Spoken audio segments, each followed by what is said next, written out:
Quartel Canvete Produções apresenta Percy Jackson e os Olimpianos, Livro 1, O Ladrão de Raios, de Rick Riordan.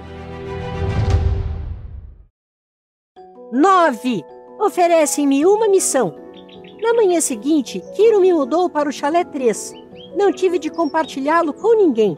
Tinha espaço à vontade para todas as minhas coisas. O chifre do Minotauro, um conjunto de roupas de reserva e uma sacola de artigos de toalete. Ia me sentar à minha própria mesa de jantar. Escolhia todas as minhas atividades. Determinava o apagar das luzes sempre que tinha vontade e não ouvia mais ninguém. E me sentia totalmente infeliz.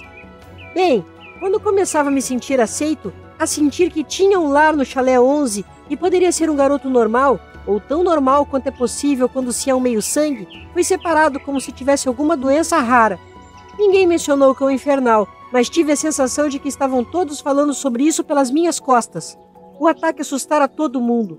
Ele mandou 2 mensagens. A primeira, que eu era filho do deus do mar.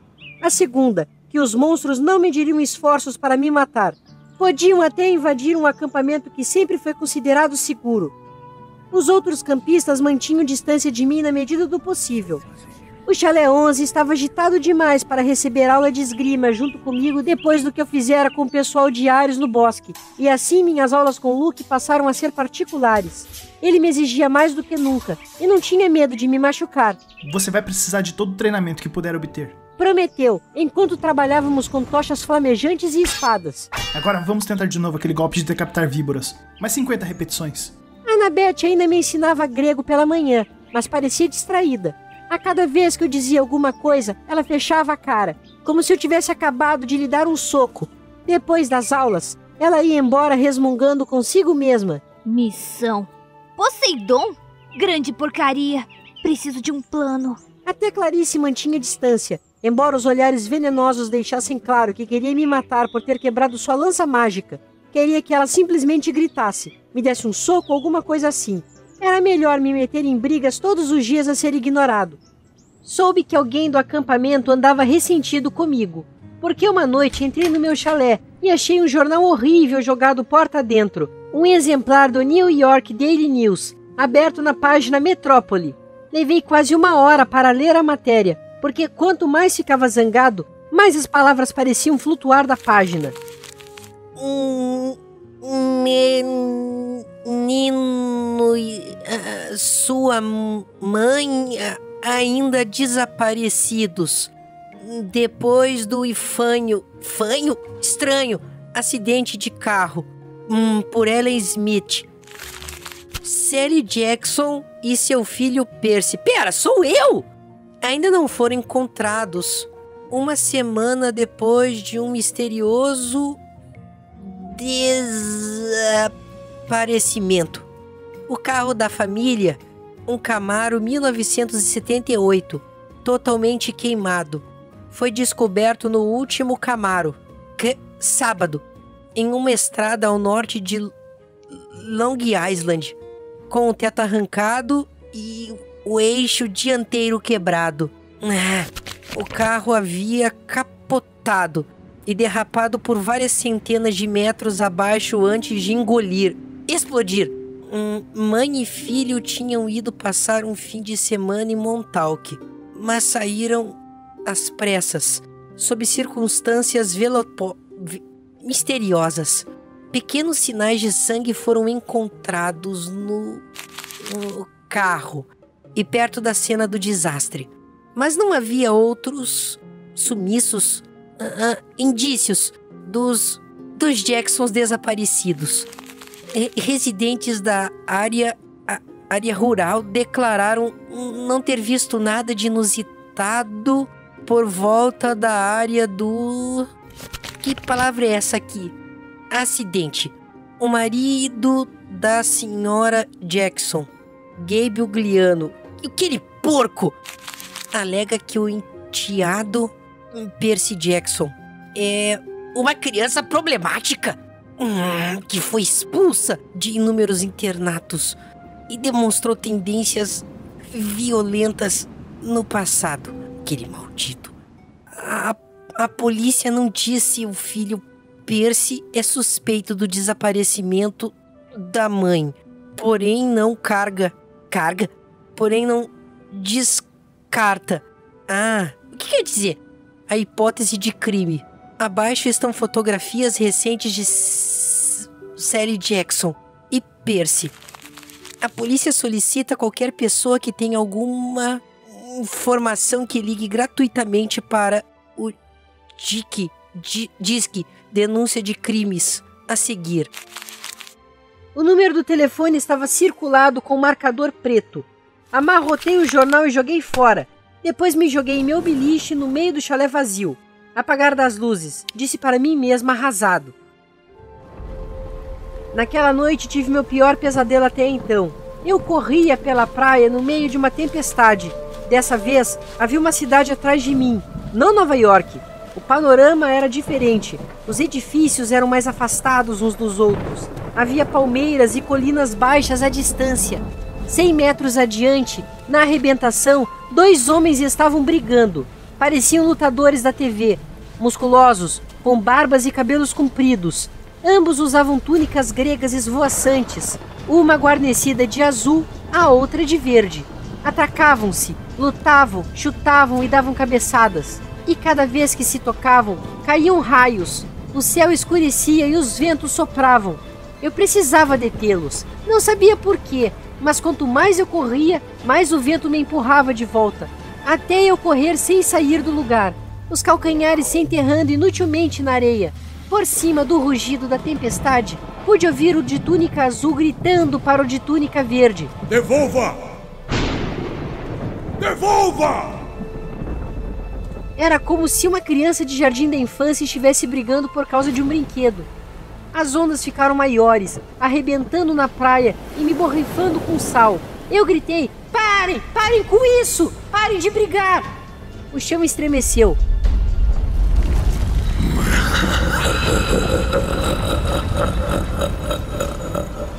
Risadas vieram de algum lugar embaixo da terra e uma voz profunda e maligna me gelou o sangue. Venha para baixo, pequeno herói.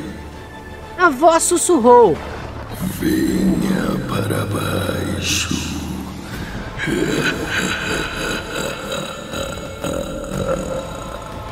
A areia se abriu embaixo de mim numa fenda que ia direto ao centro da terra. Meus pés escorregaram e as trevas me engoliram. Acordei, certo de que estava caindo. Ainda estava na cama, no chalé 3. Meu corpo me dizia que já era manhã, mas estava escuro lá fora e o trovão ribombava pelas colinas. Uma tempestade estava se formando, e isso eu não havia sonhado.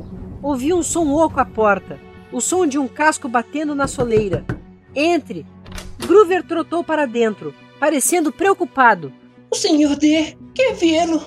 Ah, por quê? Ele quer matar. Quer dizer, é melhor deixar que ele conte. Eu me vesti agitado e fui, certo de que estava em uma grande encrenca.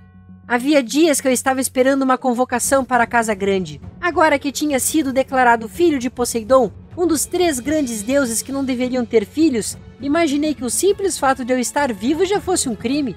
Os outros deuses provavelmente haviam debatido sobre o melhor jeito de me punir por existir, e agora o Sr. D estava pronto para dar o veredito. Acima do estreito de Long Island, o céu parecia uma sopa de tinta em ponto de fervura. Uma cortina brumosa de chuva vinha em nossa direção. Perguntei a Groover se precisávamos de um guarda-chuva. Não, disse ele. Aqui nunca chove, a não ser que queiramos. Apontei para a tempestade. Então, que diabo é aquilo? Ele olhou preocupado para o céu. Vai passar em volta de nós. O mau tempo sempre faz isso. Percebi que ele estava certo. Fazia uma semana que estava ali e nunca vira o tempo fechado. As poucas nuvens de chuva que tinha notado contornaram os limites do vale. Mas aquela tempestade, aquela era imensa. Na arena de vôlei, as crianças do chalé de Apolo jogavam uma partida matinal contra os sátiros. Os gêmeos de Dionísio caminhavam em volta dos campos de morangos, fazendo as plantas crescerem. Todos estavam cuidando de suas tarefas normais, mas pareciam tensos. Estavam de olho na tempestade. Groover e eu caminhamos até a varanda na frente da casa grande. Dionísio estava sentado à mesa de Pinnacle com o seu Diet Coke, usando a camisa havaiana com listras de tigre, exatamente como no meu primeiro dia. Kiron estava do outro lado da mesa em uma falsa cadeira de rodas. Jogavam contra oponentes invisíveis, 2 mãos de cartas flutuando no ar. Bem, Disse o Sr. D sem erguer os olhos. nossa pequena celebridade. Eu aguardei. Chegue mais perto Disse o Sr. D.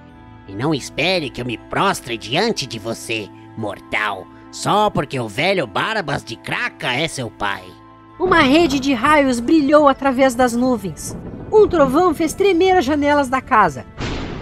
Blá, blá, blá. Disse Dionísio. Kiron fingiu interesse em suas cartas de Pinochle. Groover se encolheu no gradil da varanda, os cascos batendo para frente e para trás. Se as coisas fossem do meu jeito, Disse Dionísio.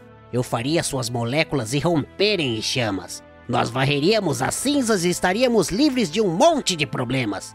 Mas Kiron parece achar que isso seria contra minha missão neste acampamento maldito. Manter vocês, moleques, a salvo do mal. Combustão espontânea é uma forma de mal, Sr. D. Interveio Kiron. Bobagem! Disse Dionísio. O menino não sentiria nada. No entanto, eu concordei em me conter. Estou pensando em transformar você em um golfinho em vez disso e mandá-lo de volta para seu pai. Sr. D. Advertiu Kiron. Ora, está bem. Cedeu Dionísio. Há mais uma opção, mas é uma insensatez descomunal. Dionísio levantou-se e as cartas dos jogadores invisíveis caíram sobre a mesa. Estou indo ao Olimpo para uma reunião de emergência. Se o menino ainda estiver aqui quando eu voltar, vou transformá-lo em um nariz de garrafa do Atlântico. Entendeu? E Percy Jackson, se você for mesmo esperto, verá que se trata de uma escolha muito mais sensata do que aquela que Kiron imagina. Dionísio pegou uma carta, torceu-a e ela se transformou em um retângulo de plástico. Cartão de crédito? Não, um passe de segurança. Ele estalou os dedos. O ar pareceu se dobrar e se curvar em volta dele. Ele transformou-se em um holograma, depois em um vento e depois desapareceu, deixando para trás aquele cheiro de uvas recém-prensadas. Kiron sorriu para mim, mas parecia cansado e tenso. Sente-se, Percy, por favor. Groover também. Nós obedecemos. Kiron pôs suas cartas na mesa. A mão vencedora que ele não chegara a usar. Diga-me, Percy, Disse ele. o que você fez com um cão infernal? Só de ouvir o nome eu estremeci. Kiron provavelmente queria que eu dissesse: ora, aquilo não foi nada. Costumo comer cães infernais no café da manhã. Mas eu não estava com vontade de mentir. Ele me apavorou. Falei: se vocês não o tivessem acertado, eu estaria morto. Você vai enfrentar coisas piores, Percy. Muito piores, antes de terminar. Terminar o quê? Sua missão, é claro. Você vai aceitá-la? Dei uma olhada para Groover, que estava cruzando os dedos. Senhor, ainda não me contou qual será. Kiron fez uma careta. Bem, essa é a parte difícil, os detalhes. Um trovão irrompeu pelo vale. As nuvens de tempestade haviam agora chegado ao limite da praia. Até onde eu podia ver, o céu e o mar estavam fervendo juntos. Poseidon e Zeus, disse eu, eles estão lutando por algo valioso. Algo que foi roubado, não estão? Kiron e Groover trocaram olhares. Kiron inclinou-se para a frente em sua cadeira de rodas. Como você sabe disso? Senti o rosto quente. Desejei não ter aberto meu bocão. Desde o Natal, o tempo está esquisito, como se o mar e o céu estivessem brigando. Então falei com a Annabeth, e ela tinha ouvido alguma coisa sobre um roubo. E também andei sonhando umas coisas. Eu sabia! Disse Groover. Quieto, sátiro! Ordenou Kiron. Mas essa é a missão dele! Os olhos de Groover estavam brilhantes de excitação. Tem de ser! Só o oráculo pode determinar. Kiron alisou a barba eriçada. No entanto, Percy, você está correto. Seu pai e Zeus estão tendo sua pior disputa em séculos. Estão lutando por uma coisa valiosa que foi roubada. Para ser preciso, um relâmpago. Eu ri de nervoso. Um quê? Não brinque com isso. Advertiu Kiron. Não estou falando de um zigue-zague recoberto de papel alumínio, como você vê em peças de escola. Estou falando de um cilindro de bronze celestial de alto grau, com 60 centímetros de comprimento, arrematado em ambos os lados com explosivos de nível deífico. O raio mestre de Zeus! Disse Kiron, agora ficando emocionado. O símbolo de seu poder, conforme e qual todos os outros raios são moldados. A primeira arma feita pelos Cíclopes para a guerra contra os Titãs, que decepou o cume do Monte Etna e arremessou Cronos para fora de seu trono. O raio mestre, que acumula potência suficiente para fazer as bombas de hidrogênio dos mortais parecerem fogos de artifício. E ele desapareceu. Roubaram. Disse Kiron. Quem roubaram? Quem roubou? Corrigiu Kiron. Uma vez professor, sempre professor. Você. Meu queixo caiu. Pelo menos... Kiron ergueu uma das mãos. É isso que Zeus pensava. Durante o solstício de inverno da última Assembleia dos Deuses, Zeus e Poseidon tiveram uma discussão. As tolices de sempre. A mãe Réia sempre gostou mais de você. Os desastres aéreos são mais espetaculares que os desastres marítimos, etc. Mais tarde, Zeus se deu conta de que seu raio mestre havia desaparecido, levado da sala do trono bem debaixo do seu nariz. No mesmo instante, culpou Poseidon. Agora, um deus não pode usurpar diretamente o símbolo de poder de outro deus. Isso é proibido pela mais antiga das leis divinas. Mas Zeus acredita que seu pai convenceu um herói humano a pegá-lo. Mas eu não... Paciência e escute, criança. Disse Kiron. Zeus tem uma boa razão para suspeitar. As forjas do Cíclope ficam embaixo do oceano, o que dá a Poseidon alguma influência sobre os fabricantes dos raios do seu irmão. Zeus acredita que Poseidon pegou o raio mestre e está agora mandando os Cíclopes construírem secretamente um arsenal de cópias ilegais, que poderiam ser usadas para derrubar Zeus de seu trono. A única coisa de que Zeus não tinha certeza era qual herói Poseidon usara para roubar o raio. Agora Poseidon declarou abertamente que você é filho dele. Você estava em Nova York nas férias de inverno. Poderia facilmente ter se infiltrado no Olimpo. Zeus acredita que encontrou o seu ladrão. Mas eu nunca estive no Olimpo. Zeus está maluco. Kiron e Groover olharam nervosamente para o céu. As nuvens pareciam estar se separando à nossa volta, como Groover prometera. Estavam vindo para cima do nosso vale, fechando-nos dentro dele como uma tampa de caixão. Pense, disse Groover. Nós não usamos essa palavra que começa com M para descrever o Senhor do Céu. Paranoico, quem sabe? Sugeriu Kiron. Mas, por outro lado, Poseidon já tentou derrubar Zeus antes. Acredito que essa foi a pergunta 38 da sua prova. Ele olhou para mim como quem realmente esperava que eu me lembrasse da pergunta 38. Como podia alguém me acusar de roubar a arma de um deus? Eu não conseguia nem furtar um pedaço de pizza da mesa de pôquer de Gabe sem ser pego. Kiron estava esperando por uma resposta. Alguma coisa a ver com uma rede de ouro? Adivinhei. Poseidon e Hera e alguns outros deuses, bem... Eles, prenderam Zeus numa armadilha e não o deixaram sair até ele prometer ser um soberano melhor, certo? Correto. Disse Kiron. E Zeus nunca mais confiou em Poseidon desde então. Poseidon, é claro, nega ter roubado o raio mestre. Ele se ofendeu com a acusação. Os dois vêm discutindo o tempo todo há meses, com ameaças de guerra. E agora você apareceu, a famosa gota d'água.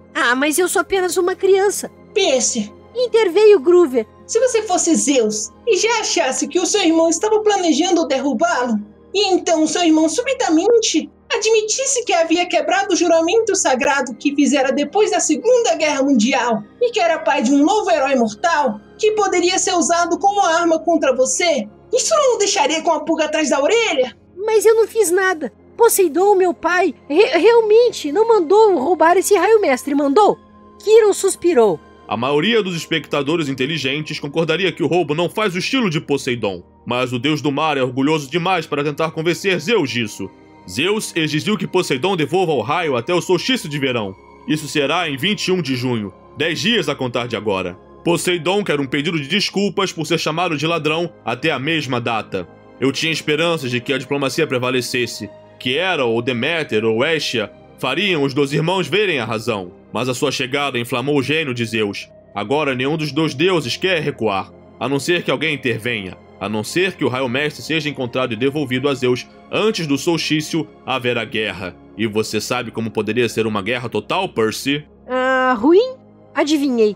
Imagine o mundo em caos, a natureza em guerra consigo mesma, os olimpianos forçados a escolher lados entre Zeus e Poseidon, destruição, carnificina, milhões de mortos, a civilização ocidental transformada em um campo de batalha tão grande que fará a Guerra de Troia parecer uma luta de balões d'água. Ruim. Repeti. E você, Percy Jackson, será o primeiro a sentir a ira de Zeus. Começou a chover. Os jogadores de vôlei interromperam o jogo e olhavam em silêncio perplexo para o céu. Eu havia trazido a tempestade para a colina meio-sangue. Zeus estava punindo o acampamento inteiro por minha causa. Eu estava furioso. Então eu tenho que encontrar aquele raio estúpido, disse, e devolvê-la a Zeus. Que melhor oferenda de paz, disse Quirón, do que fazer o filho de Poseidon devolver o que é de Zeus? Se não está com Poseidon, onde está essa coisa? Eu creio que sei. A expressão de Quirón era soturna. Parte da profecia que recebi anos atrás. Bem, algumas frases fazem sentido para mim agora, mas antes que eu possa dizer mais, você precisa aceitar oficialmente a missão. Você precisa procurar o conselho do oráculo. Por que você não pode dizer de antemão onde está o raio? Porque se eu fizer isso, você ficará assustado demais para aceitar o desafio. Eu engoli em seco. Boa razão. Então você concorda? Olhei para Groover, que assentiu encorajadoramente. Fácil para ele. Era a mim que Zeus queria matar. Está bem, disse eu. É melhor do que ser transformado em um golfinho. Então é hora de você consultar o oráculo, disse Quirón. Vá para cima, Percy Jackson, para o sótão. Quando descer de novo, presumindo que ainda esteja lúcido, conversaremos mais. 4 lances acima, a escada terminava embaixo de um alçapão verde. Puxei o cordão. A porta se abriu e uma escada de madeira caiu ruidosamente no lugar. O ar morno que vinha de cima cheirava a mofo, madeira podre e mais alguma coisa. Um cheiro que me lembrou a aula de biologia. Répteis, o cheiro de serpentes. Prendi a respiração e subi. O sótão estava atulhado de sucata de heróis gregos. Suportes de armaduras cobertos de teias de aranha. Escudos outrora brilhantes, cheios de adesivos dizendo Ítaca, ilha de Circe e terra das Amazonas. Sobre uma mesa comprida estavam amontoados potes de vidros cheios de coisas em conserva, garras peludas decepadas, enormes olhos amarelos e diversas outras partes de monstros. Um troféu empoeirado na parede parecia ser uma cabeça de serpente gigante, mas com chifres e uma arcada completa de dentes de tubarão. Uma placa dizia, cabeça número 1 da Hidra, Woodstock, Nova York, 1969. Junto à janela, sentado em uma banqueta de madeira com 3 pernas, estava o souvenir mais pavoroso de todos, uma múmia. Não do tipo enfaixada com panos, mas um corpo humano feminino, ressecado até ficar só a casca. Usava um vestido de verão estampado em um batique, com uma porção de colares de contas e uma bandana por cima dos longos cabelos pretos. A pele do rosto era fina e parecia couro por cima do crânio, e os olhos eram fendas brancas, vítreas, como se os olhos de verdade tivessem sido substituídos por bolas de gude. Devia estar morta fazia muito, muito tempo. Olhar para ela me deu arrepios nas costas. E isso foi antes dela se endireitar na banqueta e abrir a boca. Uma névoa verde jorrou da garganta da múmia, serpenteando pelo chão em anéis grossos, sibilando como 20.000 cobras. Tropecei em mim mesmo tentando chegar até o alçapão, mas ele se fechou com uma batida. Dentro da minha cabeça, ouvi uma voz, deslizando por um ouvido e se enroscando em meu cérebro. Eu sou o espírito de Delfos, porta-voz das profecias de Febo Apolo, assassino da poderosa Piton. Aproxime-se, você que busca, e pergunte. Eu quis dizer, não, obrigado, porta errada, só estava procurando banheiro, mas me forcei a respirar fundo. A múmia não estava viva. Era algum tipo de receptáculo horripilante para alguma outra coisa. O poder que girava em espiral à minha volta na névoa verde. Mas sua presença não parecia maligna. Não como a da professora demoníaca de matemática, a senhora Dodds ou o Minotauro. Era mais como as 3 parcas que eu tinha visto tricotando fio de lã ao lado da banca de frutas na rodoviária. antiga, poderosa e, sem dúvida, não humana. E também não parecia especialmente interessada em me matar. Reuni coragem para perguntar: qual é o meu destino? A névoa rodopiou mais densa, juntando-se bem na minha frente e em volta da mesa com os potes que continham partes de monstro em conserva. De repente, havia 4 homens sentados à volta da mesa, jogando cartas. Os rostos ficaram mais nítidos. Era Gabe cheiroso e seus cupinchas. Meus punhos se contraíram, embora eu soubesse que aquele jogo de pôquer não podia ser real. Era uma ilusão feita de névoa. Gabe voltou-se para mim e falou com a voz rouca do oráculo. Você irá para o oeste. Irá enfrentar o Deus que se tornou desleal. O cupincha da direita ergueu os olhos e disse com a mesma voz: Você encontrará o que foi roubado e o verá devolvido em segurança. O da esquerda colocou 3 fichas na mesa. Depois disse: Você será traído por aquele que chama de amigo. Por fim, Ed, o zelador do nosso edifício, proferiu a pior sentença de todas. E no fim, irá fracassar em salvar aquilo que mais importa. As figuras começaram a se dissolver. De início, fiquei atordoado demais para dizer alguma coisa. Mas quando a névoa recuou, enrolando-se como uma enorme serpente verde e deslizando de volta para dentro da boca da múmia, eu gritei: Espere! O que quer dizer com isso? Que amigo? O que não vou conseguir salvar?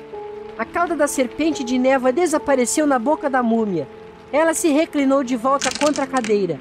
A boca fechou-se bem apertada, como se não tivesse sido aberta em 100 anos. O sótão ficou silencioso de novo, abandonado. Nada além de uma sala cheia de souvenirs. Tive a sensação de que poderia ficar lá parado até juntar teias de aranha também, e não ficaria sabendo mais nada. Minha audiência com o oráculo estava encerrada. E então... Kiro me perguntou. Desabei em uma cadeira à mesa de Pinocchio. Ela disse que eu devia recuperar o que foi roubado. Groover se inclinou para a frente, mascando animado os restos da lata de Diet Coke.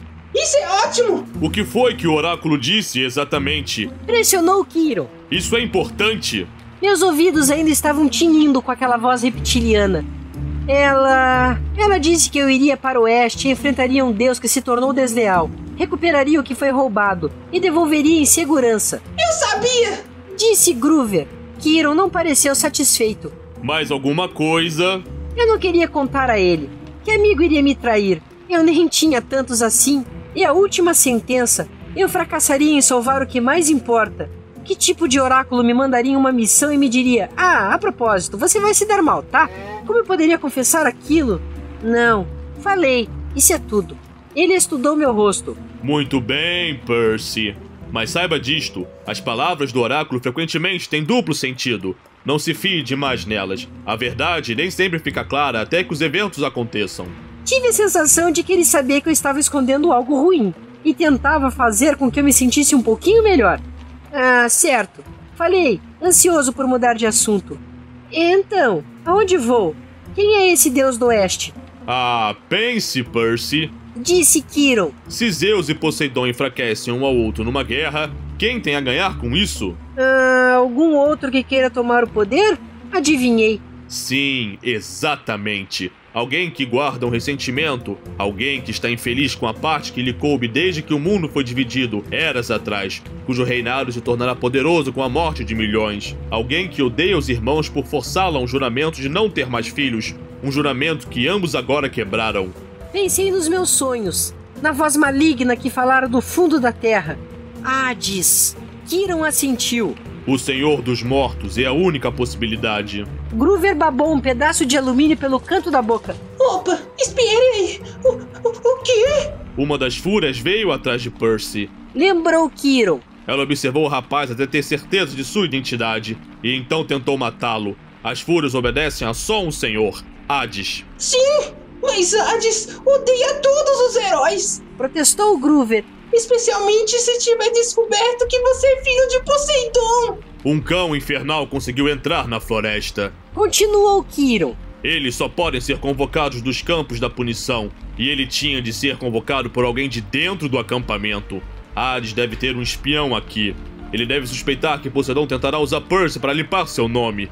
Hades gostaria muito de matar esse jovem meio-sangue antes que ele possa assumir a missão. Boa, murmurei. São 2 deuses mais importantes querendo me matar. Mas uma missão para... Groover engoliu em seco. Quer dizer, o Raio Mestre não poderia estar em algum lugar como o Maine?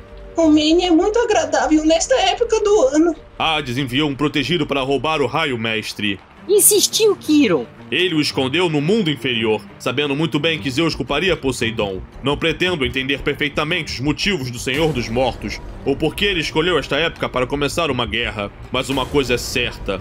Percy precisa ir ao mundo inferior, encontrar o Raio Mestre e revelar a verdade. Um fogo estranho queimou em meu estômago. O mais esquisito era que não se tratava de medo. Era expectativa, o desejo de vingança. Hades tentaram me matar 3 vezes até agora. Com a Fúria, o Minotauro e o Cão Infernal. Por sua culpa, minha mãe desaparecera em um clarão. Agora ele tentava enquadrar eu e meu pai por um roubo que não tínhamos cometido. Eu estava pronto para enfrentá-lo. Além disso, se minha mãe estava no mundo inferior... Epa, rapaz! Disse a pequena parte do meu cérebro que ainda estava lúcida. Você é um garoto. Hades é um deus. Groover estava tremendo. Tinha começado a comer cartas de Pinóquio como se fossem batatinhas fritas. O pobre sujeito precisava completar uma missão comigo para obter sua licença de buscador. O que quer que isso fosse. Mas como poderia lhe pedir que participasse daquilo? Principalmente sabendo que o oráculo dissera que eu iria fracassar. Era suicídio. Bom, olhe, se nós sabemos que é Hades, disse a Quiron, por que não podemos simplesmente contar aos outros deuses? Zeus ou Poseidon poderiam descer ao mundo inferior e fazer rolar algumas cabeças? Suspeitar e saber não é o mesmo, disse Quiron. Além disso, mesmo que suspeitem de Hades, imagino que Poseidon suspeite. Os outros deuses não poderiam recuperar o raio por si mesmos. Deuses não podem entrar no território um do outro, a não ser que sejam convidados. Essa é outra regra muito antiga. Heróis, por outro lado, têm certos privilégios. Podem ir a qualquer lugar desafiar qualquer um, desde que sejam corajosos e fortes o bastante para fazê-lo. Nenhum deus pode ser responsabilizado pelos atos de um herói. Por que acha que os deuses sempre agem por intermédio de seres humanos? Você está dizendo que eu estou sendo usado? Estou dizendo que não é por acaso que Poseidon o assumiu agora. É uma jogada muito arriscada, mas ele está em uma situação desesperadora. Precisa de você. Meu pai precisa de mim. As emoções giraram dentro de mim como pedaços de vidro em um caleidoscópio. Eu não sabia se sentia ressentimento, gratidão, alegria ou raiva. Poseidon me ignorara por 12 anos. Agora, de repente, precisava de mim. Olhei para Quiron. Você sabia o tempo todo que eu era filho de Poseidon, não é? Tinha minhas suspeitas. Como eu disse, também falei com o oráculo. Tive a sensação de que havia muita coisa que ele não estava me contando sobre sua profecia. Mas percebi que não poderia me preocupar com aquilo naquela hora. Afinal, eu também estava negando informações. Então, deixe-me entender direito. Falei. Preciso ir para o mundo inferior e confrontar o Senhor dos Mortos. Confere, disse Quiron, para encontrar a arma mais poderosa do universo. Confere. E levá-la de volta ao Olimpo antes do solstício de verão, daqui a 10 dias. Confere. Olhei para Groover, que engoliu o as de copas. Cheguei a mencionar que o Maine é muito agradável nesta época do ano? Perguntou ele de um jeito cansado. Você não precisa ir, disse a ele. Não posso lhe exigir isso. Não. Ele se balançou de um casco para o outro. Não, é só que os sátiros e os lugares embaixo da terra... bem... Ele suspirou fundo. Depois se pôs de pé, sacudindo os pedaços de cartas e alumínios da camiseta. Você salvou minha vida, Percy! Se está falando sério em querer que eu vá junto, não vou deixá-lo na mão. Fiquei tão animado que tive vontade de chorar, embora não achasse isso muito heróico. Groover era o único amigo que eu já tivera por mais de alguns meses. Não sabia muito bem o que um sátiro poderia fazer contra as forças dos mortos, mas me senti muito melhor sabendo que ele estaria comigo. Juntos até o fim, garoto bode. Eu me virei para Quiron. Então, para onde vamos? O oráculo só disse para ir a oeste? A entrada para o mundo inferior fica sempre no oeste. Muda de lugar de era em era, como o Olimpo. Atualmente, é claro, fica nos Estados Unidos. Onde? Quiron pareceu surpreso. Pensei que fosse óbvio. A entrada para o mundo inferior fica em Los Angeles. Falei. Claro, Então é só pegar um avião. Não! Gritou Groover. Pierce, o que está pensando? Alguma vez na vida você já esteve em um avião? Sacudi a cabeça sem graça. Minha mãe nunca me levava a algum lugar de avião. Ela sempre dizia que não tínhamos dinheiro para isso. Além disso, os pais dela tinham morrido em um desastre de avião. Percy, pense! Disse Quirrell. Você é filho do Deus do Mar. O rival mais rancoroso do seu pai é Zeus, Senhor do Céu. Sua mãe sabia muito bem que não podia confiar você a um avião. Você estaria no domínio de Zeus, jamais desceria com vida. Acima de nós, relâmpagos estalaram. O trovão ribombou. Ah, certo. Disse eu, determinada a não olhar para a tempestade. Então, viajarei por terra. Certo. Disse Quirrell. 2 parceiros poderão acompanhá-lo. Groover é um. E a outra já se apresentou como voluntária, se você aceitar a ajuda dela. Puxa, falei fingindo surpresa. Ah, quem mais seria tão estúpido para se apresentar para uma missão como essa? O ar tremulou atrás de Quirrell. Annabeth se tornou visível, enfiando o boné dos Yankees no bolso atrás dela. Eu estava esperando há muito tempo por uma missão, cabeça de alga. Disse ela. Athena não é fã de Poseidon, mas se você vai salvar o mundo, eu sou a melhor pessoa para impedir que você estrague tudo. Ah, se é você quem diz. Bom, tem algum plano, sabidinha? As bochechas dela coraram. Você quer minha ajuda ou não? A verdade é que eu queria. Precisava de toda ajuda que pudesse encontrar. Ah, um trio. Disse eu. Isso vai dar certo. Excelente! Disse Quirrell. Esta tarde podemos levar vocês no máximo até o terminal de ônibus em Manhattan. Depois disso, estarão por conta própria. Um relâmpago. A chuva desabou sobre as campinas que jamais deveriam ver um temporal violento. Não há tempo a perder. Disse Quirrell. Acho que todos vocês devem fazer as malas.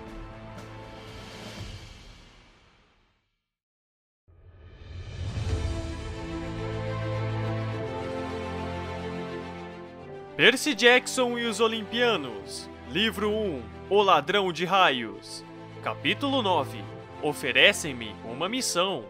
Conta com as vozes de Lucas Saguista como narrador, Heloise Portugal como Annabeth Chase, Rafael Stallone como Quirrell, Odair Santos como Voz Trovejante, Gustavo Sandri como Luke Castellan, Matheus Dias como Groover Underwood, Márcio Oliveira como Senhor D, Thaís Nicolau como Oráculo, Gustavo Sandri como Voz das Profundezas, Eduardo Maia como Gabe, André Mota como Cupincha 1, Diego Piana como Cupincha 2, Gustavo Sandri como Ed, o Síndico.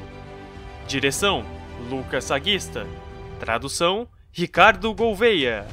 Adaptação: Lucas Saguista. Edição de áudio e sonoplastia: Heloise Portugal. Encerramento: Paulo Piazza. Essa é uma produção do grupo Quartel Canvete.